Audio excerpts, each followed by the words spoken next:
Dios les bendiga, amados hermanos. Los saludo con la paz del Señor a todos los que están del otro lado, compartiendo junto conmigo la palabra. Mi nombre es Diego Nicolás Palacios, de la Iglesia de Casa Restauración, que se encuentra en la Rea 98, Monte Grande, Buenos Aires, Argentina. Y para todos aquellos que estén del otro lado escuchando la palabra, les doy la bienvenida. Les quería compartir una palabra que en mi opinión es hermosa. Desde la primera vez que la leí, no es la primera vez que la medito.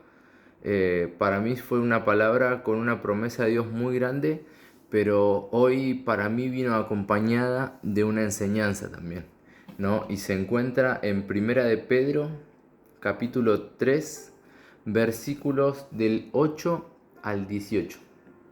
11 versículos, aunque parezca que son 10, son 11.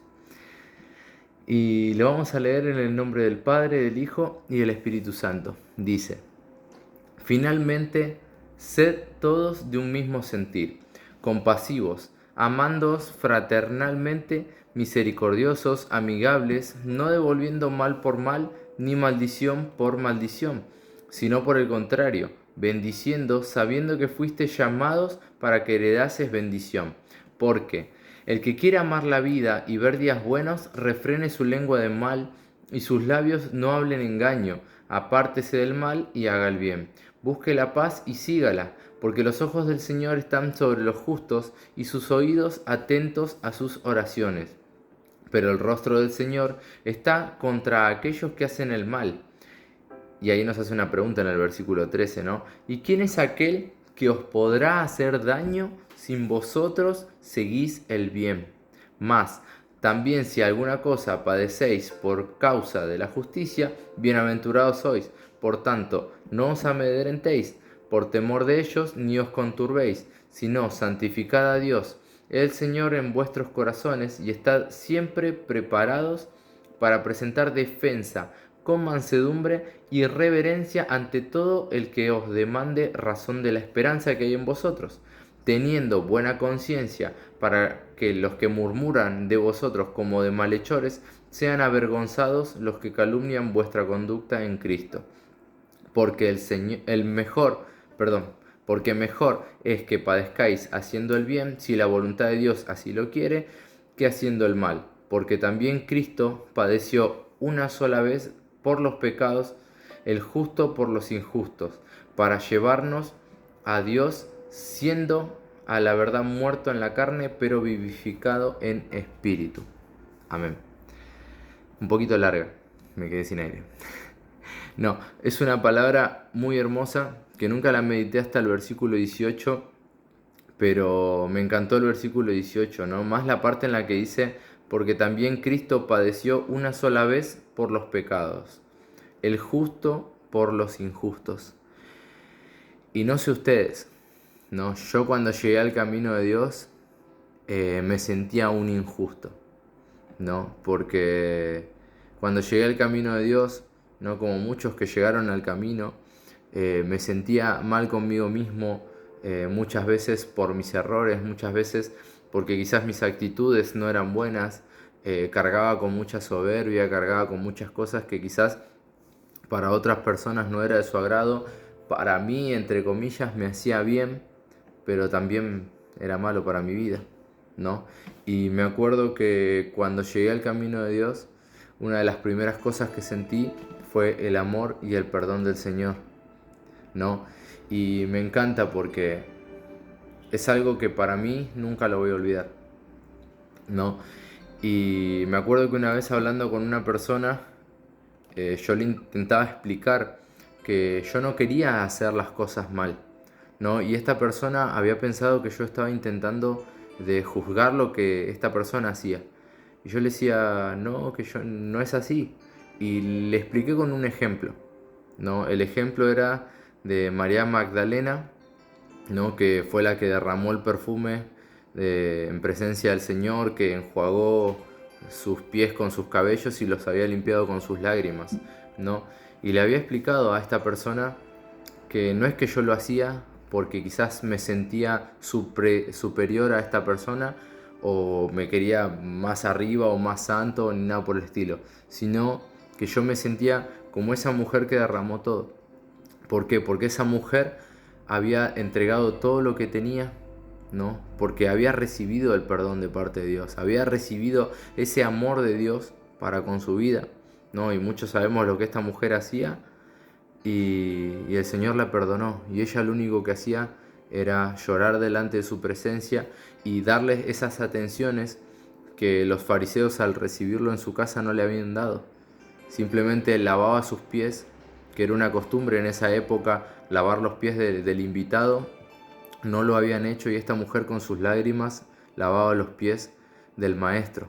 Con sus cabellos los enjuagaba y lo ungió, ¿no? Con perfume, que fue como, a mi parecer, una especie de muestra de agradecimiento por el perdón de sus pecados, ¿no? Y yo le explicaba a esta persona que me sentía como esa mujer y que no quería fallarle a Dios por el simplemente hecho de que había sido perdonado por mis errores y que no quería volver a la vida que llevaba anteriormente, ¿no? Y esta aclaración es muy importante, quizás si estás pasando por esta misma situación o si crees lo que te voy a explicar ahora, para que entiendas que por ser cristianos no somos perfectos, no estamos muy lejos de la perfección y a veces se corre ese tabú, ¿no? Esa creencia de decir que si uno es cristiano se cree mejor que otra persona. No, ellos creen que no se equivocan porque son cristianos y se piensan que son perfectos y así escuchamos muchas veces muchos comentarios y es válida la aclaración, que no es que uno se crea perfecto, sino que muchas veces intentamos, no nos sale bien siempre, pero intentamos no hacer el mal, intentamos por el contrario hacer el bien, como lo dice la palabra, ¿no? Pero parte de hacer el bien es justamente arrancar con el versículo 8. Finalmente, ser todos de un mismo sentir, compasivos, amándoos fraternalmente, misericordiosos y amigables, ¿no? Y muchas veces también nos olvidamos de esa parte, ¿no? Muchas veces estamos quizás esperando con el dedo para señalar a la otra persona y la realidad es que la palabra es todo lo contrario. El Señor nos enseña a ser misericordiosos, el Señor nos enseña a amar a la otra persona a pesar de, y la aclaración del principio de la meditación para mí es válida, porque yo cuando llegué al camino de Dios no fui juzgado, no fui juzgado por el ser humano que me vino a decir, vos te equivocás en esto, vos haces aquello, vos haces lo otro, dejá de hacer esto, sino que fui siendo corregido por la palabra de a poquito y a medida de que en mi corazón sentía que le estaba fallando a Dios con algo, intentaba cambiarlo. Hasta el día de hoy hay cosas que tengo que cambiar, muchas quizás, ¿no?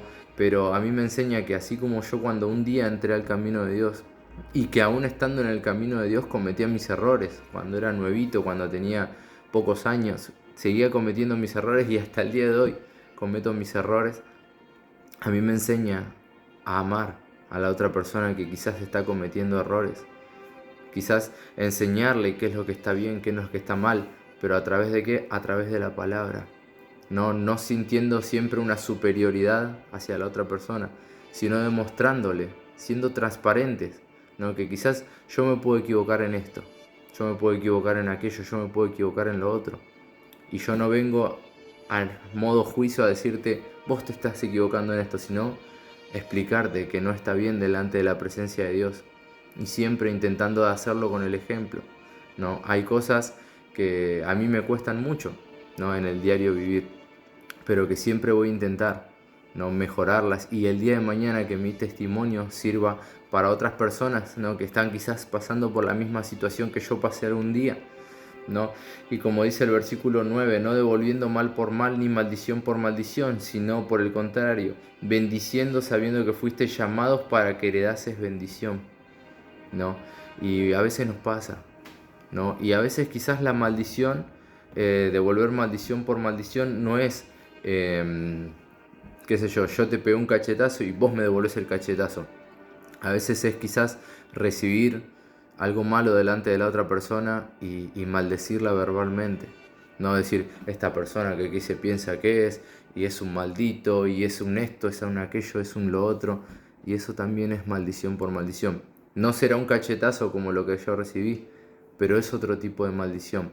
Por el contrario, la palabra nos enseña a nosotros a bendecir, sabiendo que nosotros fuimos llamados para heredar bendición, que nada de lo que esté en esta tierra a nosotros nos puede hacer bajarnos del barco, que lo único que puede hacer que nosotros nos bajemos del barco del Señor somos nosotros mismos, ¿no? Y me encanta el versículo 13 porque para mí es una de las promesas más grandes, ¿no? Y hace una pregunta: ¿y quién es aquel que os podrá hacer daño si vosotros seguís el bien? ¿No? Como les decía bien recién, nadie nos puede bajar de este barco, que es la bendición, en mi opinión, más grande que podemos llegar a recibir en nuestra vida. Y esa bendición es la salvación. No, nadie nos puede bajar del barco de Dios, solamente nosotros mismos. Pueden venir a querer golpearnos, pueden venir a insultarnos, pueden querer hacer nuestra vida imposible. Pero si nosotros estamos aferrados a las promesas de parte de Dios, no le voy a echar la culpa a nadie, porque yo soy responsable de mi propia salvación, ¿no? Y esta es una promesa de parte de Dios que dice: quédense tranquilos, que si ustedes hacen el bien, por más de que vengan a hacerles el mal, no los van a poder tocar, no les van a poder hacer ese mal. ¿Por qué? Porque yo estoy con ustedes. Y la promesa de Dios es sí y amén. Dios no es hombre ni hijo de hombre para mentir ni para volverse atrás. Yo quizás hoy prometo algo y quizás pueda no cumplirlo por olvidadizo, porque no tuve tiempo, por esto, por aquello, por lo otro. No siempre son por malas intenciones, pero Dios no falla, Dios no llega tarde. Dios no promete y se vuelve atrás de sus promesas. Dios siempre va a estar ahí para cumplir lo que un día te prometió y lo que un día me prometió, ¿no? Y me encanta porque dice más: si alguna cosa padecéis por causa de la justicia, bienaventurados sois. Mejor dicho, si alguno de ustedes padecen, ¿no? Por causa del Evangelio, por causa de la palabra, por causa de predicar las buenas nuevas, bienaventurados somos, doblemente felices, significa bienaventurados, ¿no? Y me encanta esta palabra porque en todo momento tiene promesas de parte de Dios, pero muchas veces las promesas tienen requisitos, ¿no? Y uno de los requisitos son los primeros versículos: mantenernos en amor fraternal, mantenernos en misericordia, mantenernos en amabilidad hacia la otra persona, ¿no? Mantenernos siempre firmes en las promesas del amor de Dios, ¿no? Mantenernos, no importando cómo actúe la otra persona, nosotros manteniéndonos en el amor de Dios, vamos a lograr alcanzar todas estas, como se dice, todas estas promesas, ¿no? Porque Dios, como les decía recién, nunca nos falla, nunca nos va a fallar, ¿no? Y me encantan el versículo 14 y 15. Dice, el 14 lo voy a volver a leer y el 15 también. Dice: mas también si alguna cosa padecéis por causa de la justicia, bienaventurados sois. Por tanto, no os amedrentéis por temor de ellos, ni os conturbéis, sino santificad a Dios el Señor en vuestros corazones y estar siempre preparados para presentar defensa con mansedumbre y reverencia ante todo aquel que os demande razón de la esperanza que hay en vosotros. Busqué esta palabra en varias traducciones y en todas les voy a leer justamente ese pedacito. Dice en NTV: si alguien les pregunta acerca de la esperanza que tienen como creyentes, siempre estén preparados para dar una explicación. NBI dice, es la parte B del versículo 15: estén siempre preparados para responder a todo el que les pida razón de la esperanza que hay en ustedes. Y la TLA dice: estén siempre dispuestos a explicarle a la gente por qué ustedes confían en Cristo y en sus promesas. Y esto también es parte de testimonio. Muchas veces no es necesario que yo me pare delante de una persona con una Biblia y le recite todos los testamentos. A veces quizás dar una mano a esa persona que nos hace el mal va a llevar a preguntar, ¿no? Va a llevar a preguntar la razón por la cual nosotros seguimos haciendo el bien. A veces dar una mano a esa persona que siempre nos maldijo o que siempre vemos que está errando, va a llevar a esa persona a preguntarnos por qué creemos tanto en el cambio de parte de Dios, ¿no? Porque quizás mi papá estuvo orando 10 años por mi vida antes de que yo llegue y yo le hacía la vida imposible, sinceramente. Y él nunca se cansó de predicar con su testimonio hasta que llegamos. Nunca agarró una Biblia delante de nosotros y nos empezó a golpear con la palabra. Nunca nos trató de mala manera. Siempre nos predicó con su ejemplo. Y yo hasta muchas veces lo he tratado mal, lo he insultado. He hecho cosas sinceramente de las que hoy en día no me siento contento, ¿no? Tratándolos mal y todas esas cosas. Y él siempre predicó con su ejemplo. Y acá estamos después de como más de 15 años tiene mi papá en el camino de Dios, pero más de 10 seguro oró antes de que yo llegue. Y acá estamos, ¿no? Y un momento llegó ese día, por así decirlo, en el que yo mismo fui el que le preguntó, como dice la traducción TLA, y estén siempre dispuestos a explicarle a la gente por qué ustedes confían en Cristo y en sus promesas. Y llegó un momento en el que yo dije, frenemos todo. ¿Cómo puede ser que confíe tanto en Dios y en sus promesas si no está viendo todo lo que yo estoy haciendo? Y acá estamos, después de quizás 7 u 8 años de haber entrado al camino de Dios. Ese testimonio no cayó en un saco roto. Quizás este testimonio del día de hoy no va a caer en un saco roto y el día de mañana esta palabra puede hacer un impacto en tu corazón. Si la estás escuchando el 9 de marzo o si la estás escuchando el 10 de junio o en el 2024 o cuando sea que la estés escuchando, que esta palabra haga un impacto en tu corazón. Así como un día hace 7 o 8 años lo hizo en mi corazón. Y acá estamos, confiando justamente en esas promesas que un día Cristo me hizo y un día yo le creí y que de a poco se fueron cumpliendo. Así que si creíste esta palabra y estás escuchando por primera vez palabra de parte del Señor, me gustaría que hagamos una oración juntos. Y si creíste verdaderamente esta palabra, repetí conmigo: Señor Jesús, te recibo en mi corazón como único y suficiente Salvador. Te pido perdón por mis pecados y te pido que anotes mi nombre en el libro de la vida. Corta toda maldición generacional que venía sobre mi vida y declaro que a partir de hoy me alcanzan tus bendiciones en el nombre de Jesús. Amén y amén. Amados hermanos, amigos y amigas que quizás están por primera vez escuchando esta palabra, les dejo esta meditación y esta enseñanza que a mí me sigue hablando día a día, que para mí es de bendición y espero que ustedes la reciban para que también sea de bendición para ustedes. Los dejo con esta palabra y esta bendición. Nos estaremos viendo Dios mediante el fin de semana. Nos vemos. Chao, chao.